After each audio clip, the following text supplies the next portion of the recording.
Hello, everyone. Welcome to another episode of Ports and Lucie Talks. And we have today the great Chief Lee from the Fire Department of Lucie County. Welcome. Thank you. Thank you for coming. We have great questions for him today. You will get to know him, how he started, and all the great things that are happening in this beautiful Port St. Lucie that is growing tremendously every single day. Right? Oh, yeah. All right. Sometimes too fast. I know, exactly. Your commitment to public safety and service is truly inspiring. Could you take us through your journey? Yeah, so my journey starts long before I actually got into the fire service. I always say the fire service chose me. I didn't choose the fire service.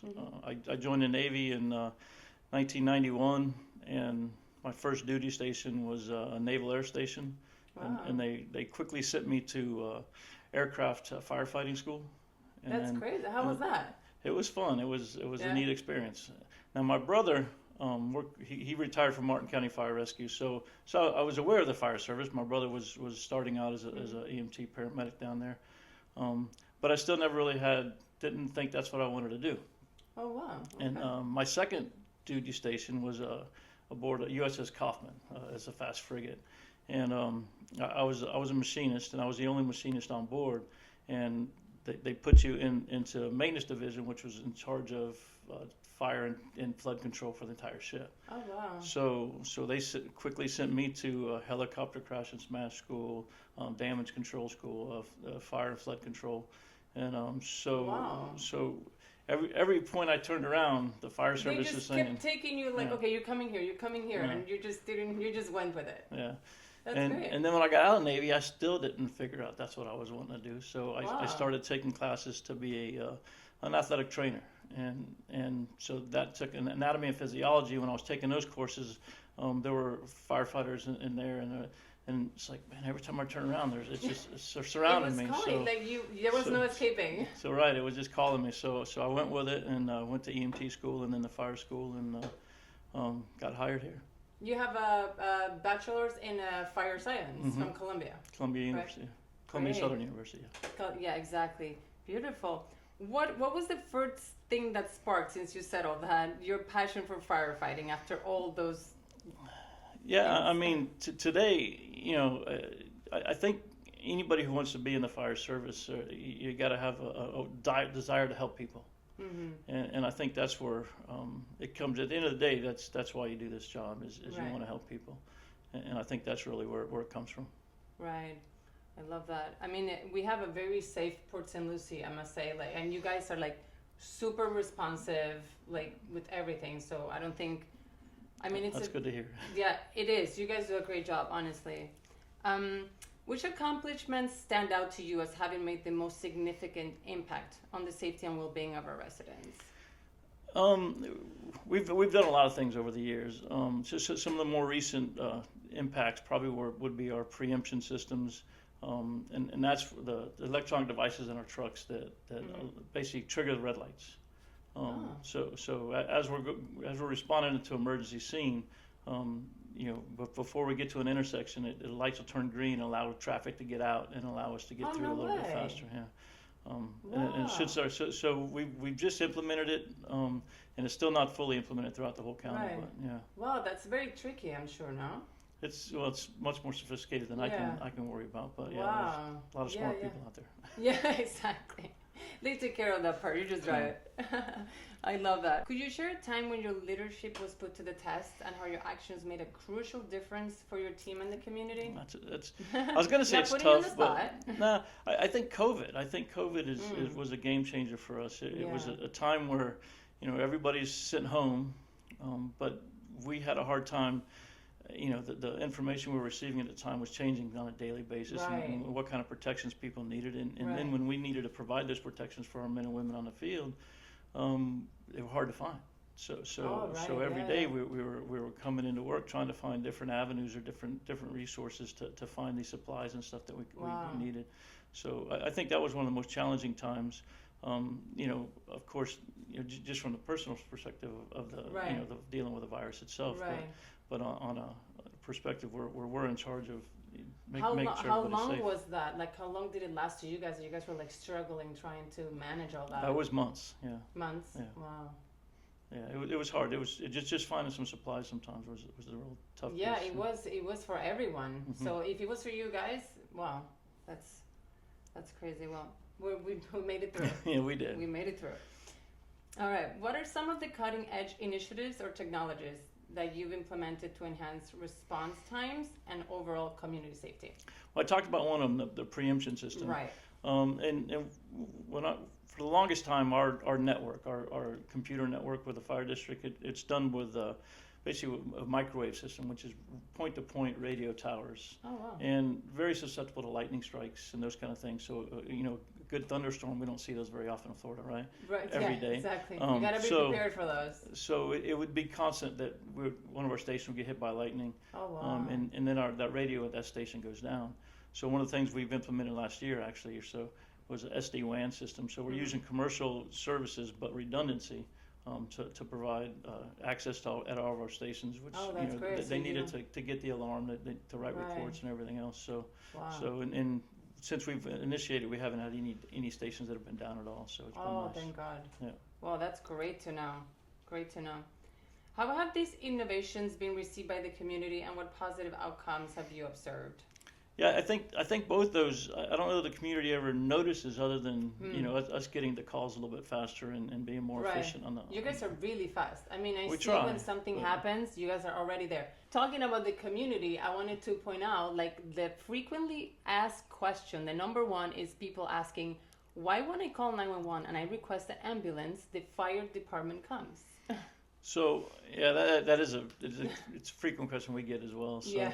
The reality is our rescue trucks are kind of like miniature ERs. The work we can do in the back of a rescue truck is pretty extensive, and it requires manpower, right? So I mean, if you're getting treated in the ER and you actually treat it, it takes enough people to actually make the job happen. Yeah, for sure. So a typical rescue truck only has 2 people on it. So we send an engine along with it to add that extra manpower. Wow, so you guys literally do everything, like, way more than an ambulance. You're like ready for anything that could go down. Correct. Yeah, we do it all. Great. Yeah, it's a good system, and pretty much everywhere in Florida operates basically the same way. Right. And what happens is it allows us to get that manpower on scene when we need it for the rescue to make sure we care for the person. And then we can get those people back on the engine, get them back available for the next call. Right. And our engines, every single one of our engines, are fire trucks, are ALS certified as well. So we have cardiac monitors on board. We have just about everything we need that are in back of a rescue truck as well. So that's amazing. Well, there it goes, the frequently asked question for everyone. Thank you so much. What are your primary goals for the St. Lucie County Fire District in the coming years, and how do you plan to continue driving progress and innovation? So that's catch up, right? So we're in the process of building 3 fire stations right now, and it's just to try to catch up to the growth that's been happening. Right. The fire district hasn't been in a position in a long time to actually grow with the county. Right. So now we're at a point now that we finally got the resources to start building stations, to start staffing stations, and reduce our call times at different areas of the county. But these 3 stations will just catch us up today. By the time the 3 stations are fully built, we'll be starting to fall behind again.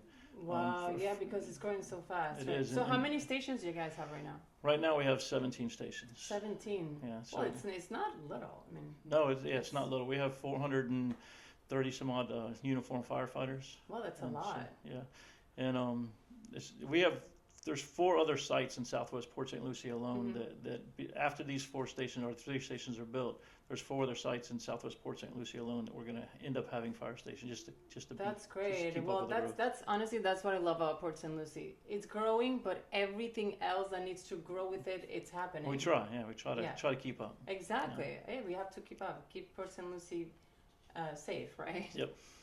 How do you see advanced technologies and strong community partnerships shaping the future of fire and emergency services? That's not just our project. So we outfitted on every single one of our fire trucks and our rescue trucks But we rely on the county and the cities to install it in the intersections. Right. So far, the county is 100% compliant. They have it in every single county intersection. We're working handily with the city of Port St. Lucie to get all theirs done, and the city of Fort Pierce as well. So once we're 100% done, it'll be nice. That's great. I mean, it eliminated a lot of chaos, because every time I see one of you guys come through, everybody freaks out, and the light is red. It's like, where do I go? Like, it's always like everybody does something different. Yeah, exactly. So that would help greatly with that. So, all right, what motivates you every day to continue this important work, and what do you find most rewarding? You kind of say most rewarding earlier, but about your role. Yeah, the men and women who do the job on the line on the streets every day. I think that's what that's where I came from. I came from that labor background, and it was always about doing what it needs to provide for those who provide for us. If that makes sense.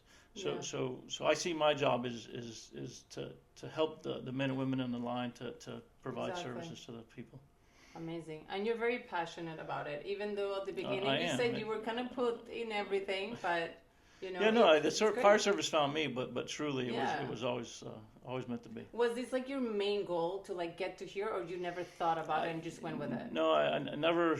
Being the fire chief of the department was never a goal of mine. Wow. I think I found myself heading in this direction, just trying to do the right thing at the right time, and different positions I held. And when the former fire chief Nate Spira, when he resigned, when he let us know he was resigning, I felt that I was the best fit for the job. I put in for it. But prior to that, people talked about it, but it was never something that I planned for, if that makes sense. Great, right. Oh, there you are now. Could you share a particularly memorable experience that has had profound impact on you, reaffirming your commitment to this vital work? So, it's a good question. And I'm going to go back to a recent event, because I think going back to the men and women of the fire department, they're the ones that go out there and do the job and provide the necessary means to help people. Right. And we had a recent incident with one of our crews that they got a call, and basically a lady was at work and her Ring doorbell went off, and she pulled it up and she saw that her 20-year-old son was being mauled by their own dogs in the front yard. Oh my gosh. Now, our typical response to something like that with dogs, or if it's a police situation, is to stage, is to not go on scene. And that crew, they were actually at a nearby event doing, I think, a public event and some PR. And so they got the call, they responded, and like I said, our typical response to that would be for them to stage like a block away, so they're not putting their lives in jeopardy. Right. The crew being who they are and the experience they had, they realized that you couldn't delay. So they went in and they devised a plan to use a fire extinguisher to kind of shoo the dogs away. Yeah. And they were able to do that. And the boy's alive today, and it's really thanks to their efforts. I can assure you that he wouldn't have been if they didn't do what they did. And they broke our protocols. They had but that's sometimes, and it was a senior crew, and sometimes you got to take your experience and what you know, and that's what those guys did. Like on that day. They knew they could handle it. Right. So, wow, that's amazing. So it's pretty cool, and that's the kind of thing that it makes you want to help. Give them the tools they need to provide. That's the kind of story that. It's a sad story, but at the same time, for they were able to make a difference in somebody's life. So no, 100%. I mean, sometimes you got to break protocol, right? Exactly. You do. I mean, as a fire chief, I don't like to say that, but yeah, absolutely. And that's where experience in the fire service comes from, and you got to rely on your experienced people in the fire service to make those challenging calls on scene like that. And it's not for me to second guess. Yeah, the last minute decisions. Wow, that's a great story. Thank you for sharing that. What advice would you give to young people or anyone aspiring to join the firefighting profession or public service? Hopefully, if you're wanting to be, and you're wanting to do it for the right reasons. So I'm assuming that they have a desire to help people. But other than that, it's really hard work and dedication, and do the things that you need to do. I think that goes with anything you do in your life, right? You just want to do it to your best abilities. Yeah, the passion and believing in it more than anything too. Yeah. Right. How can our listeners or audience get involved and contribute to the safety and well-being of St. Lucie County? the safety and well-being. I think personal safety is huge, right? So obviously the best thing that anybody can do is maintain a safe house and change your batteries and smoke detectors, those kind of things. Earlier we talked about innovations and stuff. Stacy Carter, she works in our community risk reduction, and she actually during COVID she actually built a classroom, a virtual classroom. Oh, wow. And so if the people go to our website, you'll see a link for virtual classrooms. And in that virtual classroom, there's different grade levels and everything in there, and then it has a natural disaster section. But if people go there, they can actually learn the things they need to do to maintain safety. It's really cool.